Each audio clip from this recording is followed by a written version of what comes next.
Prosegue la riorganizzazione della macchina amministrativa e burocratica negli uffici regionali della Sicilia con la soppressione di alcuni uffici inghiottiti dentro altri dipartimenti e la nomina di altri dirigenti regionali per far funzionare al meglio la macchina burocratica.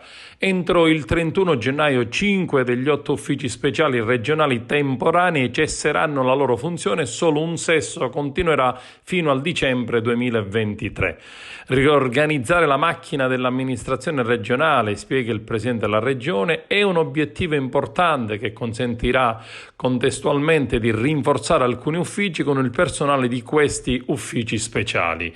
Si tratta degli uffici progettazione, le cui competenze transiteranno al Dipartimento regionale tecnico, recupero crediti derivanti da sentenze della Corte dei Conti, ufficio legislativo e legale della Regione, immigrazione che transiterà al Dipartimento della Famiglia, comunicazione per la salute e sanità veterinaria e sicurezza alimentare, l'ufficio speciale per l'edilizia scolastica e per lo stralcio dei pregressi interventi prof e OIF resterà in funzione fino al dicembre 2023, dovendo completare le certificazioni di spesa degli interventi a valere sul PIO FESR 2014-2020. Successivamente le funzioni saranno esercitate dal Dipartimento della Pubblica Istruzione.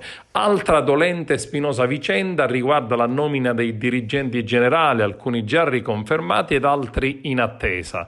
Il governo Schifani ha proceduto alla nomina di altri 3 dirigenti. Si tratta di Alberto Pulizzi, rimasto al Dipartimento della Pesca, Antonio Cono Catrini, destinato al Dipartimento Turismo, e Donata Giunta, che andrà al Dipartimento degli Affari Extraregionali. Sono tutti dirigenti di seconda fascia. Da lunedì, invece, il Dipartimento regionale della funzione pubblica procederà alla pubblicazione degli atti di interpello per i dirigenti di terza fascia che andranno a ricoprire i vertici dei restanti dipartimenti.